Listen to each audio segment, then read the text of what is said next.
Hello and welcome to Ticker Climate. My name's Holly Stearns. On Ticker Climate, we tackle the climate crisis that is facing our planet and we examine what actions governments and corporations need to be taking. My lovely co-host Scott Hamilton joins me now, and our guest for today is the wonderful Chris McGrath. Hello to you both. Hello Holly, how are you today? Great to have your company. Thanks for joining us, Chris. Thanks so much. Great to see you both again. Now for our G'day, audience, Chris went from working for a big corporate to now being the founder of one of the most innovative solar companies in the world. Chris, can you just give us a rundown again of exactly what you do at 5B and I guess how you're pioneering the sector? We're developing what we hope to be the world's lowest cost, fastest solar farm. We're developing a platform to be able to roll out solar faster and more widespread than ever before, and really at a pace that is required to avert climate change for the world. Hi Chris, great to see you again, mate. Thanks so much, likewise. No worries. And so we just had the biggest climate conference in a decade, which was at COP26 at Glasgow. And it was great to see some of your team members there showing off the great new technology that you guys have been leading. Now, one of the interesting things I found at that conference was really the emergence of Chile as one of the new superpowers in renewable energy. And I understand that 5B's been expanding into that area. Can you tell us about that? Yeah, absolutely. COP26 was a real marking time, I think, for climate change action globally. And I think David Attenborough summarised it very well in his opening remarks, referring to it as an industrial revolution that we're staring at.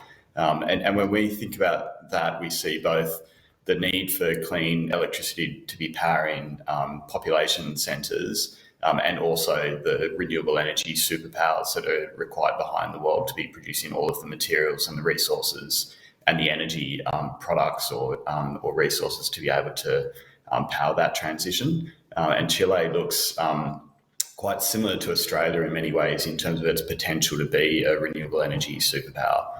There's a lot of mining and resources there. There's an incredible solar resource there. The Atacama Desert, which is an incredible natural place, is one of the highest solar radiation or highest yielding locations in the world for solar, very high altitude, lots of sunshine, cool temperatures.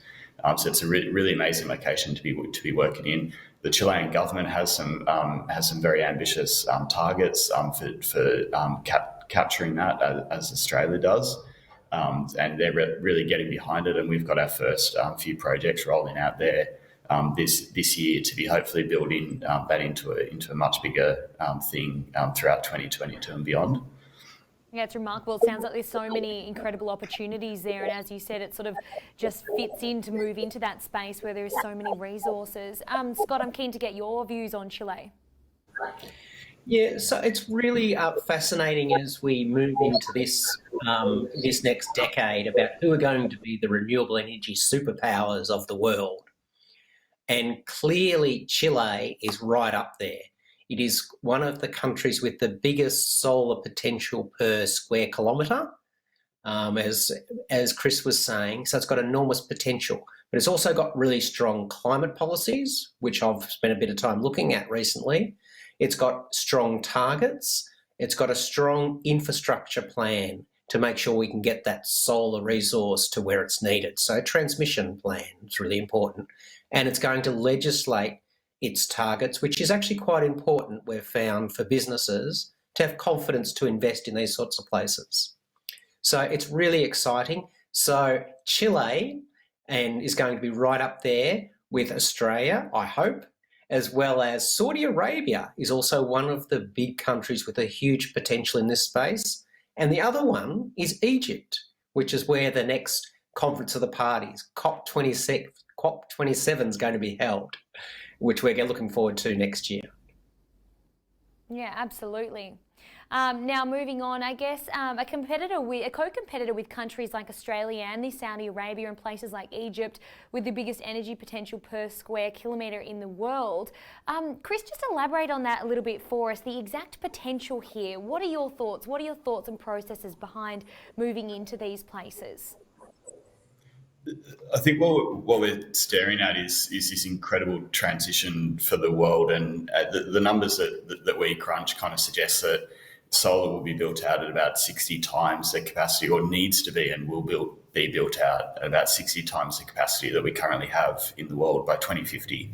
And that's a huge transition and a huge growth on top of an already very growing industry. So where we stare at that, we ask the question of like, well, how is that going to work? How does that need to be built? What are the things we need to do differently to do that? And for us, it's about speed. And when we talk about speed, we think about speed on the project basis, and also speed to build the industry and to grow the industry. And then we're also talking about resource efficiency to be able to do that in the time required. And then we also think about, well, which markets are going to be really pivotal in actually moving the dial on that. And we've gone both to India and US this year as really, really significant population centres in the world. And then also we're in Australia, obviously, and to Chile, and see those as two very significant kind of resource centres in the world. And we'll continue to grow that out in time. There's always a balance, I guess, of focus versus spread, and speed versus traction, and getting that dance right. Yeah, incredible. Now, as well as Latin America, you just mentioned there, you'll be expanding into the US as well as India. Talk to us about that expansion and how that process has been for you guys so far. Yeah, US is a really exciting place for us. Our largest investor, AES, is one of the US's largest solar developers. So it's awesome to be launching into their home market, and with a lot of support from them. We've got some awesome new customers in that market. We've established what we call the 5B Ranch in Austin, Texas, is our base in the US. We've got an amazing team there now, 7 people in total. We've built that during 2021. I visited them for the first time 2 weeks ago, which was kind of a really fun experience, having not met them face to face, which a lot of the world is going through. The US has got some really progressive policies behind driving the clean energy transition, but also really recognising the economic benefit and the jobs opportunity in that, which really sits around this whole kind of COVID economic recovery or springboard. So we're really looking forward to kind of capturing a lot of those opportunities in the market, but also more specifically in the supply chain. There's going to be a lot of shift towards US-centric supply chain, and we're really leaning into that at the moment. I think that'll be a big part of our strategy there. This is terribly exciting, Chris. From a company that I've watched over, I think, about the last 2 years, go from effectively a startup with less than 30 people. I think our last count that I heard, you had more than 140 people on the books. And it's now really a global company. It's a juggernaut. It's fantastic. And it's not, it's really thinking about across the world, Latin America, USA, India. Can you tell us what is next on the agenda for 5B? It's terribly exciting.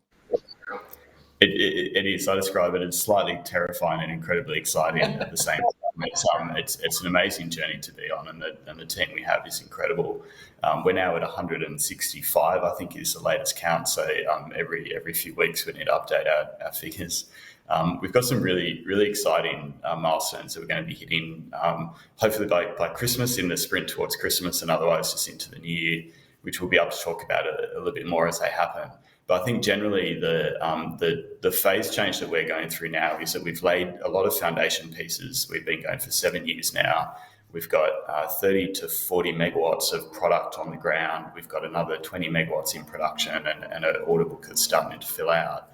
And really we're sitting here now with the Australian market pretty established, and first MAVs and first customers and first team in Chile, US and India, which all represent some really huge markets for us. We're looking where we grow beyond that, of course, as well. But really kind of the next phase for us is kind of growing that scale from those foundations that we've put into place. And a really important theme around that for us will be automation and advanced manufacturing. So we've kind of developed what we describe as a platform for automation, to bring automation to solar tech and deployment of solar tech, but we haven't actually done it yet because we've been at modest scale. We haven't had the resources to do it or the volume to justify it yet. So by the end of 2022, we should have our first Mavericks rolling out of advanced manufacturing facilities here in Australia, developing the blueprint for how we do that in other locations, and really start to grow teams and capability around that, so we can really turn the dial up in a way that we haven't seen yet. I really like the point that you made there by getting the blueprint right and then rolling it out across multiple global markets. It's brilliant. Now, we saw that 5B had a big take-up in Movember, which is a wonderful cause. Did you take part, and how much did the team raise over at 5B? We did, yeah. We described the mission that we're on as being a long and ambitious one, and therefore a journey that we need to in the right way, and we try to invest back into a lot of different parts of that with our team.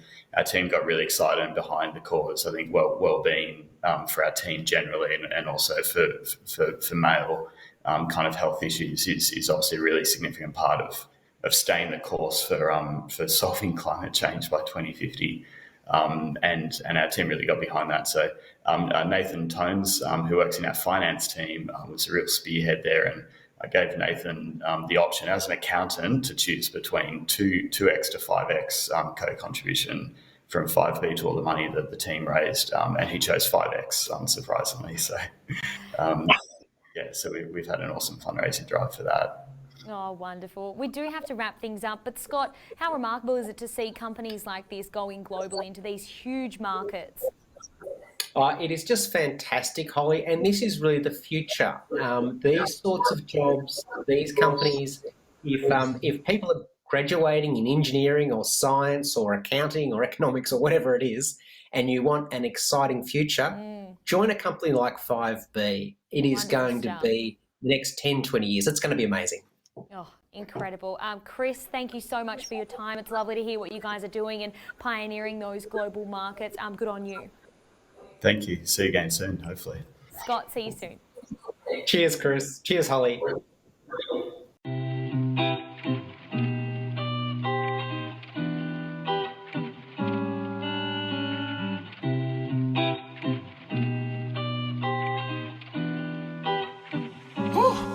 Yeah.